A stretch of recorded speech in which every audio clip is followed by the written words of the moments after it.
This is Mary Kay again. Senate Bill 5505 was sponsored by Senator Karen Kaiser.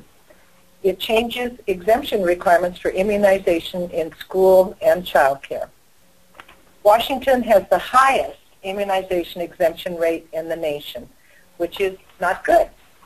It goes into effect July 22nd, and it only applies to exemptions requested after that date. The Department of Health has much more information online at the link above. Great. Thanks, Mary Kay. This is Betty again. That kind of wraps up the child care specific legislation that passed. Again, we'll leave some time for questions, but I really want to tell you a bit about other early learning issues that passed the legislative session.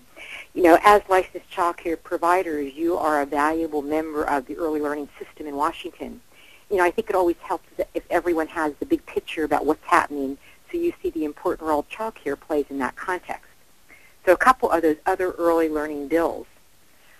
Senate Bill 5921, Work First program changes. Oh my, what a big bill. There have been a number of people at work for all year looking at what kinds of changes can we make in workforce legislation that serves our state's Temporary Assistance for Needy Families program, TANF program, which, as you know, I hope, includes Working Connections Child Care Subsidy. What you need to know about Senate Bill 5921 are a couple really, I think, exciting things. First of all, it allows parents to volunteer time at a child care or a preschool, and that time would count towards TANF required work activities. You know, we thought that was such a much better way of teaching parents about child development, teaching them work-related skills, than having them simply walk up and down the block knocking on doors only to find there's no job. So that's a really exciting option that parents might choose. Secondly, it requires that anyone who applies for subsidy also has to seek out child support enforcement service unless there's a good cause not to. You know, as we know, life is complex, and in some of these families are owed child support and it never happens. So if people... Muted. Go ahead and take it. Hey, we just lost Betty temporarily. We'll try and get her back online. In the meantime, we will have Amy Blondin take it over. Okay. We love technology, don't we? So I think Betty had pretty much summed up what Senate Bill 5921 does, the Work First program changes.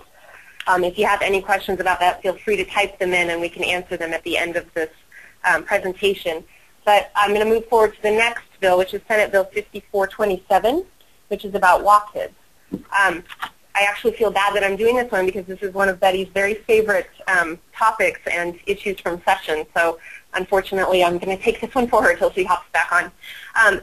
So what Senate Bill 5427 does, which was sponsored by Senator Rosemary McAuliffe in the Senate and then Representative Ruth Kagi in the House, it moves forward with our state's kindergarten readiness process, which we call the Washington Kindergarten Inventory of Developing Skills, or WAKIDS. This is a wonderful process that we piloted during the 2010-2011 school year. It brings together families, kindergarten teachers, and early learning providers to really help make sure that kids have a seamless, smooth transition into kindergarten from early learning and a successful year and onward through their school career. And it really helps to build what we in our state are trying to do, which is a preschool through third grade continuum, so that children, all the gains that they've acquired in their early learning years, they keep moving forward and building momentum through third grade, which is when we know that the kids are learning so much and need to keep that momentum going. So how this is going to roll out is this coming school year, 2011-2012, schools with state-funded full-day kindergarten classrooms can use WAKIDS on a voluntary basis. And then in the following school year, it's going to be mandatory for those state-funded full-day kindergarten classrooms. Other school districts and schools can absolutely participate. They would foot the bill for that participation. And schools that participated in the pilot that just finished up this school year may participate as well. The legislation does require a fairness and bias review of the assessment process before implementation, which we are working on at this very moment, to make sure that this is a really reliable tool that is fair and accurate for all kindergarten children. The early learning component of Walk Kids, which is where early learning providers, child care providers, and preschool teachers and others meet with the kindergarten teacher and share information, that's one part of Walk Kids that we're really going to be focusing heavily on this coming year and really building that. And we're going to need early learning providers, including all of you on the phone, to give us information and ideas about what that needs to look like. So stay tuned for more information about that.